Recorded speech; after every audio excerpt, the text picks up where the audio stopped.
All right, Helene, welcome into today's show for Trade of the Day Live. Really excited to be here for this shortened Excited. market week. Of course, it's the final trading day of this week. Markets are going to be closed tomorrow in observance of the holiday for Good Friday. But Helene, welcome in. I see we have a big room here Hi. with us, Yeah, but I'm excited exciting to day be in the here. markets. I'm really excited to be here, Blaine. Excited to break it down with everybody. Yeah, absolutely. Yeah, I mean, it's quite an interesting setup today. Obviously, coming off of a pretty good relief rally here in the past 2 days. And just hopping right into today's session, certainly there was a big catalyst last night.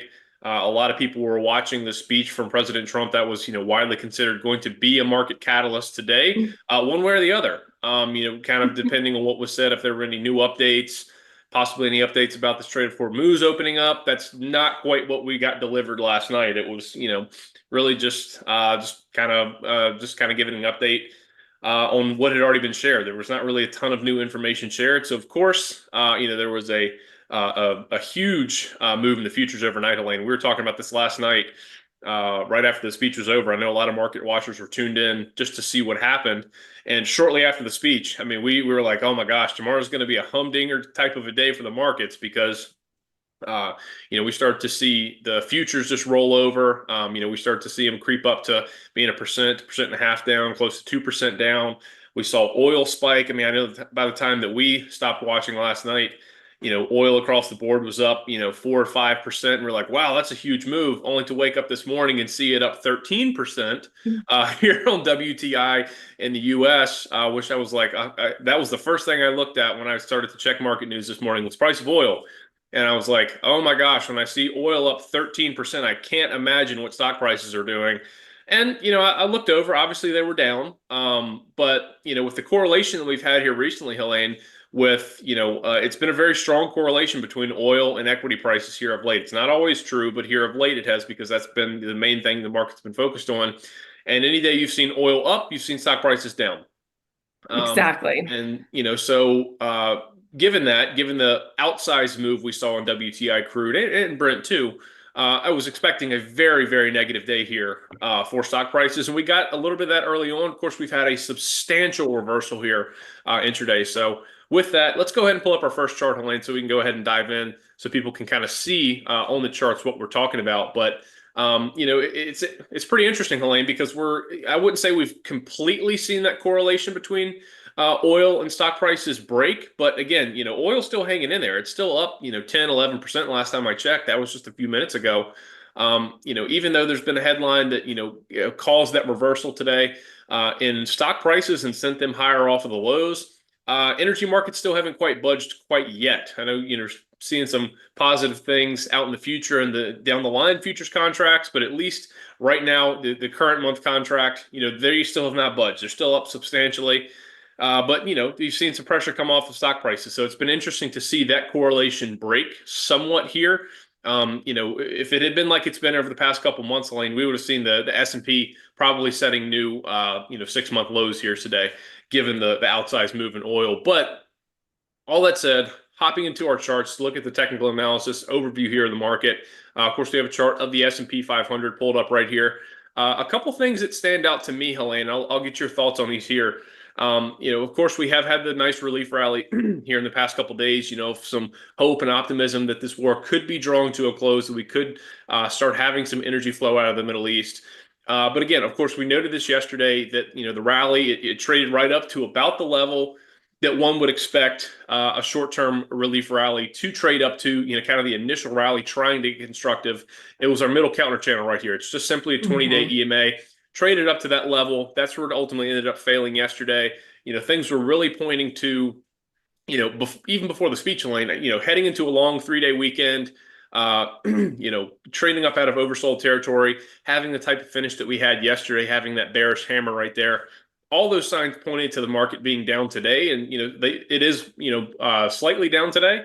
Certainly was much down much more earlier, but I do want to point out too, Helene, that with the intraday rally that we saw in that big reversal, it stalled out at the exact same place. It traded right back up to that 20-day EMA.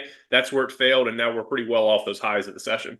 Yeah, Blaine, can you go ahead and zoom in your chart and turn off the volume overlay so we can all take a better look at this? Yeah, Because absolutely. This recent price action, as you said, like that is what is important to us as trend followers. We're following the trend and we're tr watching very closely for changes within that trend.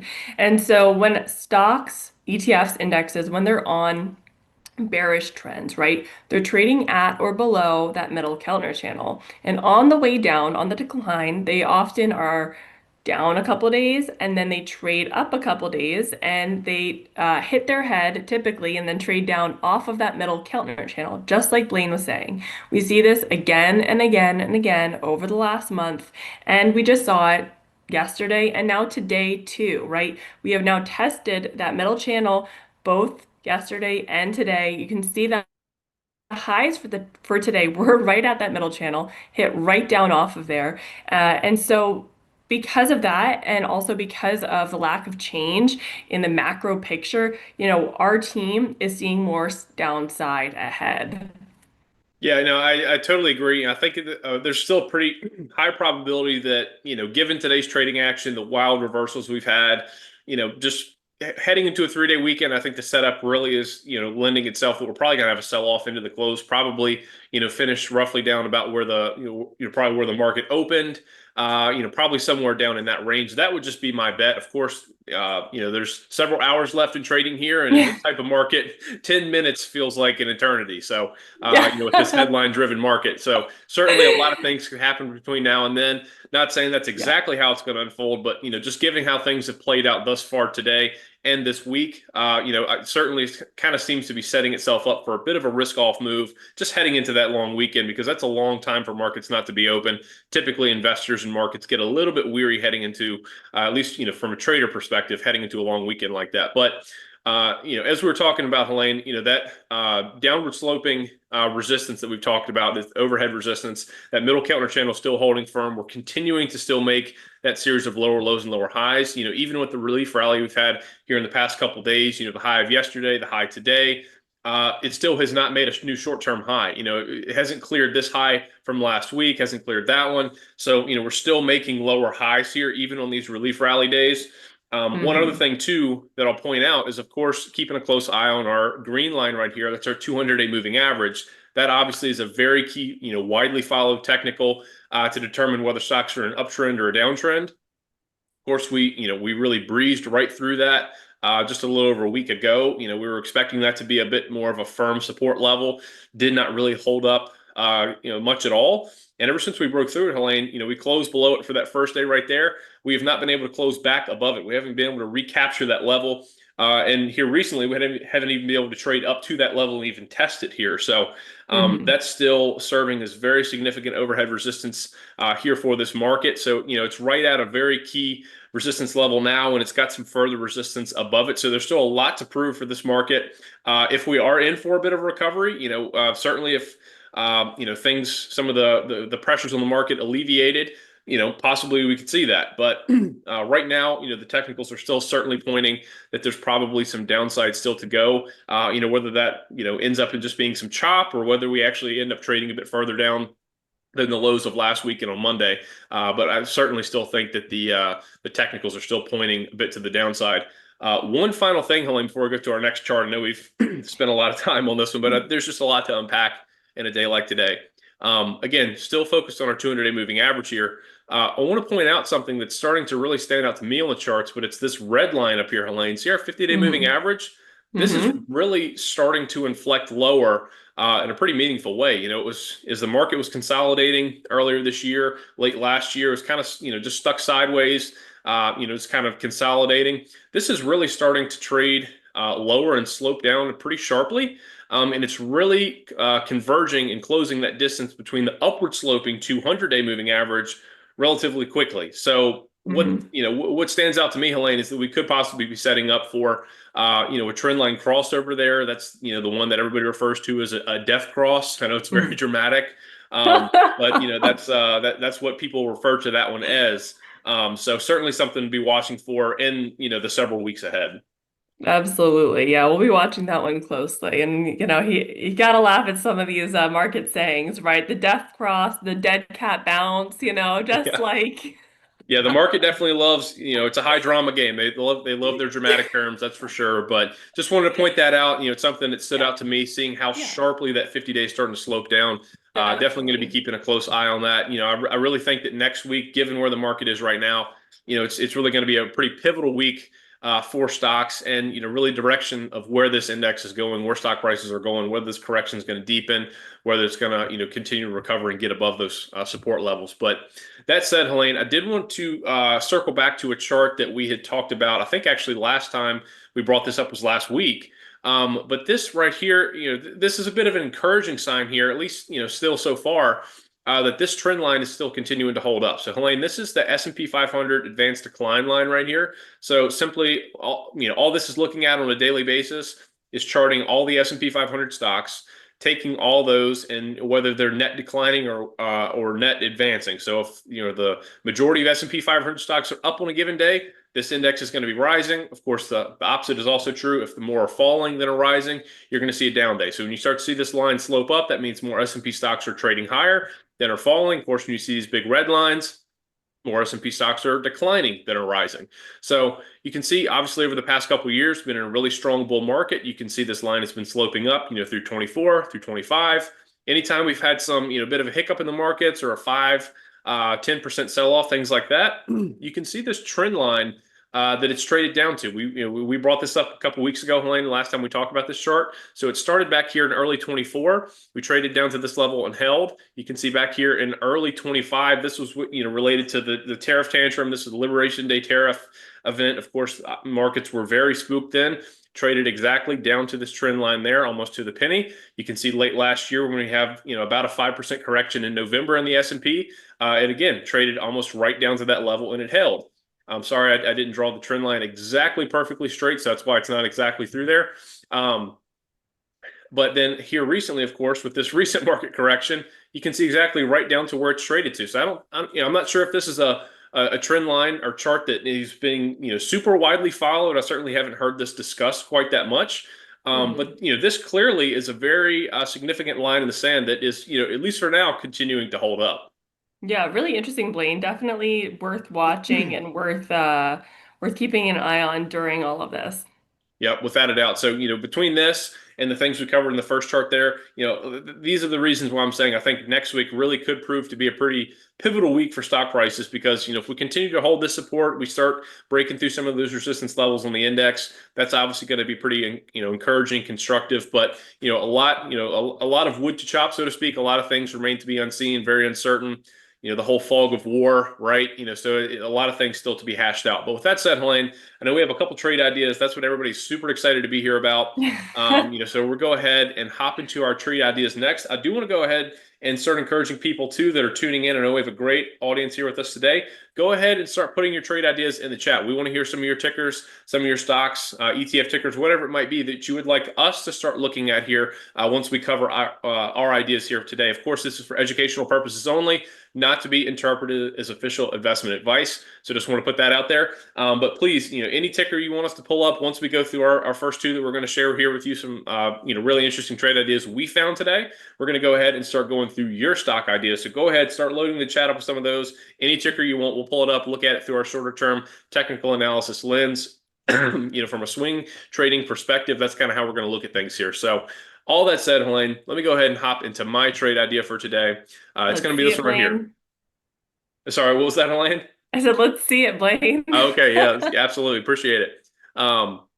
So this is the one right here. So it's going to be for DoorDash. Ticker is DASH. And so, a lot of you are probably pretty familiar with this, might even be loyal customers to DoorDash. It's a pretty popular service. Certainly the stock had a pretty nice run through much of last year coming out of those April lows, traded really well all the way through October. You can see clearly that's when the stock stalled out. Along with a lot of the broader tech stocks that this stock kind of trades in tandem with a lot of times. And so you can see the stock peaked in October of last year, had kind of an implosion here in November. The stock had a huge gap down. It tried to get back up in the gap. It ultimately ended up running into some resistance there, right about to the pre-gap trading level. So it traded back up to about that 235 level, and then started to inflect lower yet again, making a new series of lower lows and lower highs. Actually, just here recently, the stock did break out, Helene, to new 52-week lows. So we're starting to see Wow. Pretty significant breakdown here in DoorDash. It's always a pretty bearish sign when you're seeing new 52-week lows printed on a chart. Certainly, the trend lines are lining up in a pretty bearish structure here. We can see our 21-day EMA right here. It's a red line. It's trading below our green line. So certainly the trend structure is in place to trade this one to the downside here. And so this is a pretty popular trading stock. Typically, the option premiums for DoorDash are pretty rich. I know it's one that we've traded a lot over the years, and it's typically a pretty great spread candidate. So that's probably how I look to play this one, Helene. It's offering a really great entry opportunity. It's had a pretty nice little jump today. It's up a little, about 3.75% today. So a nice move in the stock today, but certainly has not reversed any of the recent trend that it's had. It's still under a lot of pressure here. Recently, the momentum is all pointing to the downside. And with it trading just below the middle Keltner channel there, offering a really attractive entry point. And so, I'd probably look to trade this one using a in the money put option debit spread, possibly even sell a credit spread, just see which one offered the best possible profit potential, whichever one had probably the richest premiums. That's probably the way I would go with this one. But that is my trade setup for today, Helene. Yeah, interesting, Blaine. I mean, really, bearish trade right there, and a great way to, potentially profit from the downside, from this volatility within the market. So I really like that trade. Yeah, I appreciate it. Thank you. Yeah, it's definitely one I've been keeping a close eye on, and given it's continued to kind of grind out those lower lows and lower highs, it's nice to revisit a stock you like to trade in those up markets, but you also have opportunities to trade into the downside here too, in these more choppy, more volatile markets. So, Helene, I know you also have a really great trade idea here to share today. So let's go ahead and hop into yours as well. Okay, yeah. My trade of the day is for Meta Platforms. And I did just want to know before breaking down the actual chart, broad sentiment around Mag 7 has turned, right? For a long time, they led the market higher. And it seems like in the last number of months, that sentiment has really shifted, and they're not expected to be the top performers, and they have not been the top performers. We've really seen a broad breakdown in the stocks within this group, especially over the last couple of months. So all of that on the background of Meta's chart. We can see that in early February, Meta was on a confirmed power profit surge sell signal with that 21-day EMA crossing below the 63-day EMA. It was in a pretty volatile, sideways, choppy period. We can see that it was in this consolidation range from mid-February to the beginning of March. And then at the beginning of March, it started to sell off, and really last week was a huge moment for Meta. See, the stock had bad headlines coming out. They lost two big lawsuits, and as you can see, they fell through the floor. They had like a day where they were down, I think it was 8% or something, Hmm. close to that. And you can see even after that huge 8% move down, they traded down again. Now, I said they were due to rally in the short term. Whenever a stock is really overbought and trading below that lower Keltner channels, they're likely to rally in the short term to be no longer oversold, right? Out of oversold conditions, back to the middle Keltner channel. And then what we like to see in order to confirm the resumption of the trend is that we want to see a stock trade into the channels, make it near that middle channel, and then trade down off of that. Blaine, could you zoom in on that chart just a little bit? Because I want everyone to see the price action that we're seeing today and yesterday for Meta. Here we go, guys. You can see the candles. Thanks, Blaine. Yesterday, right, we saw Meta get really close to that middle channel, almost touching the middle channel, hit its head on it, closed down well off the highs for the day, and now today we see that that Meta is down again. Down over 1%. Now, this tells me I'm seeing a resumption of that bearish trend, and I'm expecting further downside. I also just wanted to note that I think that the next real support that I'm seeing for Meta is going to be around the tariff tantrum lows, which is going to be around that 480 level. So I definitely see further downside There it is, right on that 480 level. So definitely it's still a ways down to go until I see that real support, next real support level. So I'd like to play this with a put option debit spread, just like playing in the money. That's oftentimes, a lot of the times how we trade during very volatile market conditions because first, you don't have to be right about the direction that the stock's going in order to make money, right? Whenever you can do that, especially in a heightened volatility market, it really increases your odds of having success as a trader, especially during these wild swings, right? That the market's swinging up, it's swinging down. Sometimes it doesn't even make sense.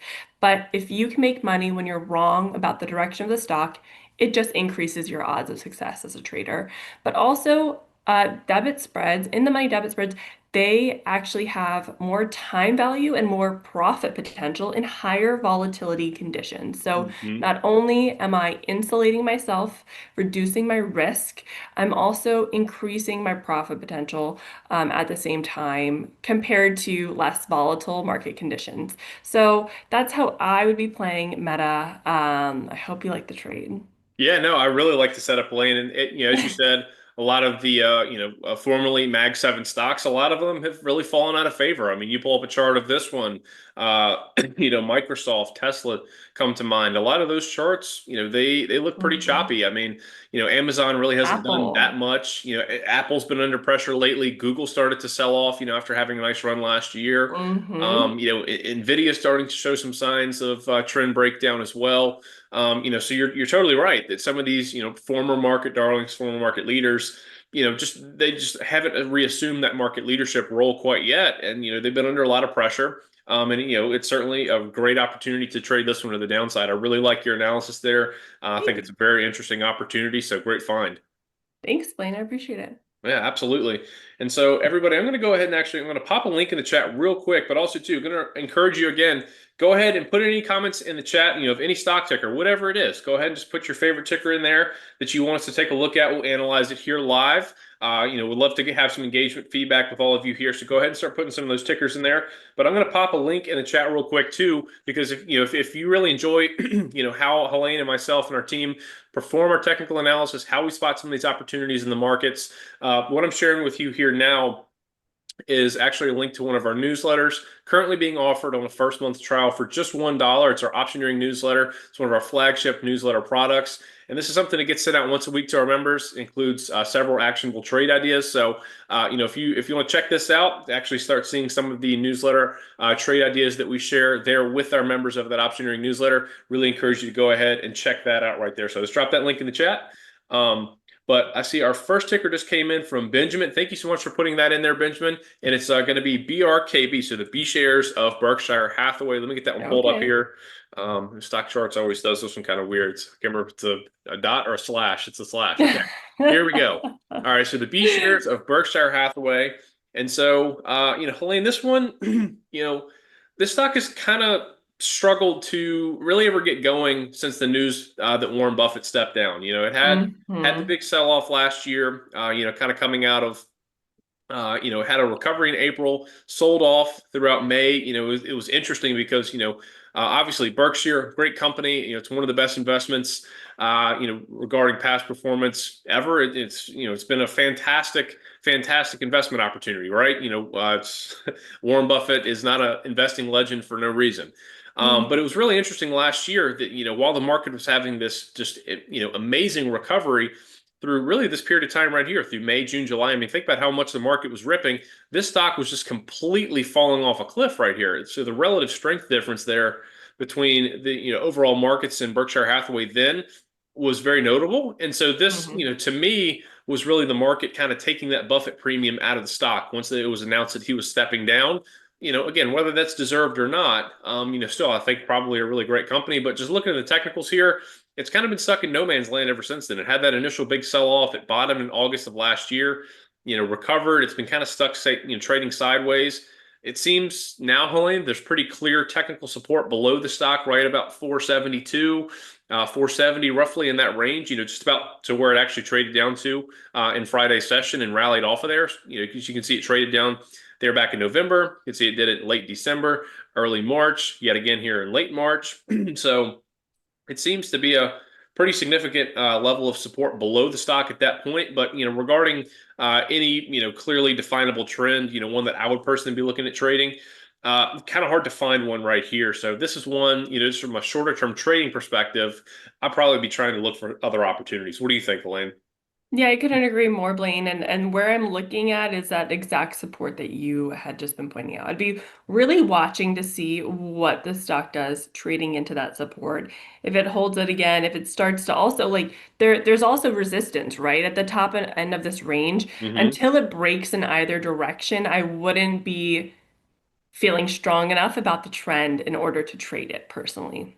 For sure. And yeah, I'm sure there's, some people out there, that their game is more to identify once it gets down to a range and trade it back up to that upper end of the range. That's not Hmm. exactly what we like to do. We're more trend Yeah. following and waiting for a definable trend to break out. That's just kind of, that's really just how we like to approach markets. But so for looking at it from that lens, it's again kind of stuck in no man's land here. I would probably just be waiting for a more definable breakout, whether either break out or break down. Yeah, you could look to trade it possibly either way. So thank you, Benjamin, for putting that in the chat. Keep those tickers coming, everybody. We have our next one up here. It's from Fahim. It's for BA. So this is for Boeing, Helene. Oh, You want to take this one? Boeing. Interesting. It really interesting price action here. I mean, it's on a confirmed sell signal. It started in March and it's been making this very consistent series of lower highs and lower lows. Um, which yeah, that's really interesting price action, I have to say. Now, in the last couple of days, you can see it had a huge like higher plane. Was this earnings? I don't That think gap so. up? No, I don't believe so. I think it was just No. it had gotten very oversold, and Yeah, obviously the market had a big move in the past couple of days. So I of think this course. one, just got a nice tailwind from that. Very interesting. Well, I will say that it looks like it's well, Blaine, can you zoom in a little bit? Sure, you always My like when I eyes. zoom in. Trying to look at the most recent price action to get a better feel. Okay, um, it's at a really important level in my opinion right now, right? It's right at that middle Keltner channel. This is really a make or break point in my opinion as a trend follower, right? At this point, it's either going to start trading at or above that middle channel and reverse trend, or it's going to fail at that middle channel and trade lower, continuing the bearish price action. So I'd be watching to see if it's going to trade. If it trades one day lower, one more bar lower, I would be confirming the continuation of the bearish trend and I'd look to be trading it to the downside. If the opposite happens and it's up, say on Monday, and then it would tell me that it might be trying to reverse trend, and I would be waiting to see that confirmation, further higher highs and higher lows, and an EMA crossover with that profit surge system. Nice, yeah, Helene. So coming off Yeah. of the oversold bounce that we had here in the past couple trading sessions, really what you're seeing is that it's a really key crossroads right now. It's kind of a line in the sand for the stock. Mhm. Could certainly break one way or the other, and so you're just waiting to see which way it's going to break before you would probably look to make any decisions. Exactly. Gotcha. Perfect. Yeah, I know. I totally agree with you. I think that is, a very key level to be watching. It's kind of like getting back to how we were analyzing the S&P earlier. Anytime you have one of these, relief rallies, oversold rallies, dead cat bounces, whatever you want to Mhm. call them, generally that's a very key level to watch is that 20-day EMA. That's all the middle Keltner Mhm. channel is, just a 20-day EMA. A lot of times that's roughly exactly where something will trade back up to and run into some of that resistance. And it's a really key level because if it can confirm a move above it, well, then you might actually have a bit of a recovery on your hands. But if not, a lot of times that is where those relief rallies end up stalling out, and you end up seeing some further price action lower. So totally agree with you there. We don't have any other tickers in the chat as of yet, so folks, keep those coming in Well, there. We definitely want to hear your ideas. We love the Blaine, engagement. since we haven't had any other tickers in, I did want to throw up on the chart Netflix. And guys, if you have not yet put your tickers in, go ahead and put them in the chat. We're happy to break down your trades. But Oh wow, I look at this. saw this chart, and if you guys follow us along on Trade of the Day Live, then you know that I have been bringing this up quite a bit because I was watching Netflix for an early breakout. And we had seen this, we saw this action play out, right? Bottom in March or in late February, insane move higher, overbought, and then it started consolidating around that middle counter channel. And I was bringing this up a couple weeks ago. I mean, pretty Hmm. frequently because I've been watching it so closely.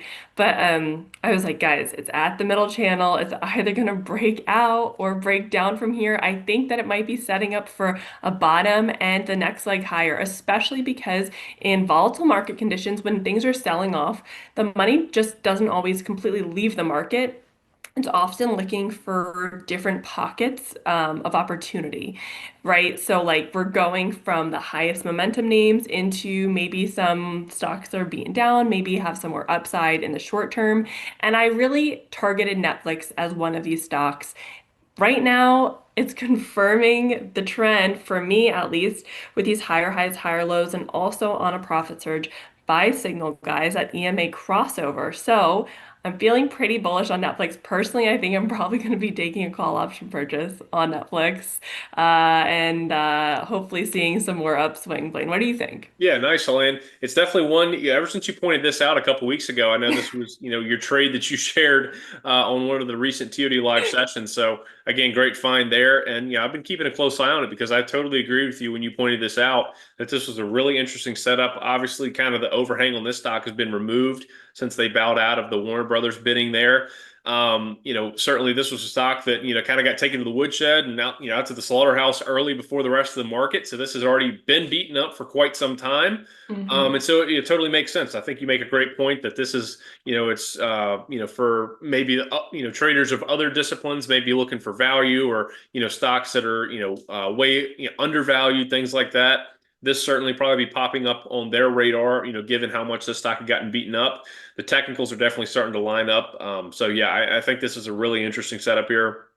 Definitely looks like Netflix is trying to confirm and give confirmation of that big gap higher that you had in late February, and it's tail those gains starting to look like it's starting to move higher here.